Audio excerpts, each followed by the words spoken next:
أعوذ بالله من الشيطان الرجيم بسم الله الرحمن الرحيم. Please recite Durood Sharif. اللهم صل على محمد وعلى آل محمد كما صليت على إبراهيم وعلى آل إبراهيم إنك حميد مجيد. اللهم بارك على محمد وعلى آل محمد كما باركت على إبراهيم وعلى آل إبراهيم إنك حميد مجيد.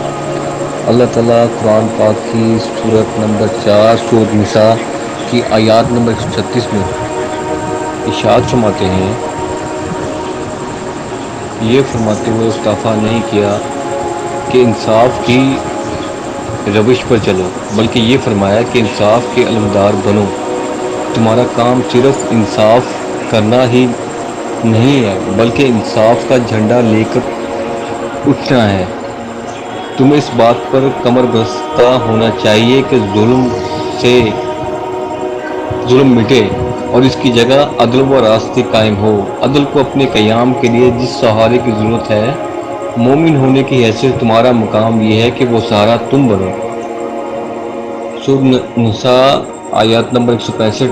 یعنی تمہاری گواہی محض خدا کے لیے ہونی چاہیے، کسی کی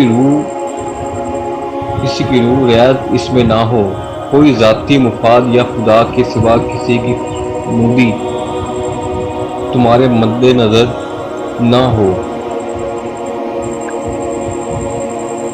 یہ جو آیات ہے یہ قرآن کی عظیم آیاتوں میں سے ایک ہے. اس میں کہا جائے کہ ایمان والوں کھڑے ہو جاؤ عدل کو قائم کرنے کے لیے پوری قوت سے. اور جب اللہ تعالیٰ عدل قائم کرنا چاہتا ہے تو اللہ کے اس دنیا میں کرندے کون ہیں؟ اہل ایمان والے سپاہی ہیں اللہ کے. لہذا اللہ عدل قائم کرے گا دنیا میں اپنے ان اہل ایمان سپاہیوں کے ذریعے.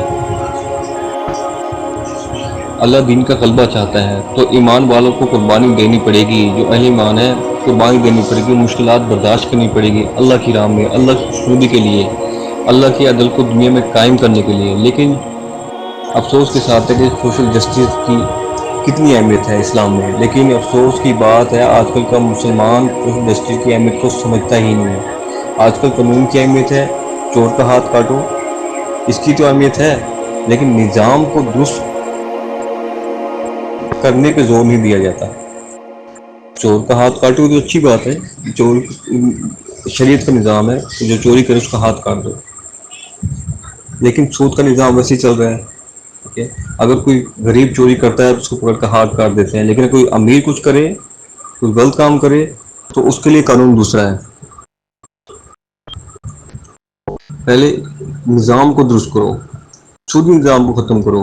سرمایہ داری جس طرح سے خون چوس رہے ہیں اور ہمارا خون چوس کر پھول گئے ہیں، جس طرح ایک مچھر ہوتا ہے وہ خون چوستا ہے پھول جاتا ہے، اس طرح سرمایہ داری چوس رہے ہیں. آخر نظام یہ ختم کرو. ایک طرف بھوک ہے، اگر کوئی بھوک چوری کرتا ہے تو اس پر قانون نظام کچھ اور ہے، اس ٹائم قانون حرکت میں آ جاتا ہے. اور جبکہ سرمایہ دار کچھ کرتا ہے تو اس ٹائم قانون حرکت نہیں آتا، اس کے لیے نظام کچھ ہو رہا ہے. تو ہمیں ایک ایسا نظام قائم کرنا چاہیے کہ جو اسلام کا نظام ہو، عدل کا نظام ہو، اسلام کی شریعت کے مکمل پاسداری کرتا ہو. یہ آیات اس حوالے سے ہے. اور دوسرا افسوس کے ساتھ کہنا پڑتا ہے کہ ہمارے علماء کرام تو ماشاءاللہ بہت بڑے ہیں، دینی مدرسے ہیں ان کے بہت. ایک دینی مدرسے میں ایک علماء کے تقریباً ہزاروں پیروکار ہیں، ٹھیک ہے، لیکن وہ اس طرف نہیں آتے کہ ہمیں دین کا نظام قائم کرنا چاہیے. ان کو لے کے باہر نہیں آتے، اس نظام کے خلاف نہیں آتے. اللہ تعالیٰ انہیں ہدایت دے. اللہ تعالیٰ سے دعا ہے کہ جو آیات پڑھی ہے اس پر عمل کرنے، سمجھنے اور اس کو دوسروں تک پہنچانے کی توفیق عطا فرمائے. اور اللہ تعالیٰ سے دعا ہے کہ ہمیں قرآن شریف کو ترجمے سے پڑھنے، سمجھنے، اس کو عمل کرنے کی توفیق عطا فرمائے اور دین کو صحیح طرح سمجھنے کی توفیق عطا فرمائے. جزاک اللہ. Please subscribe.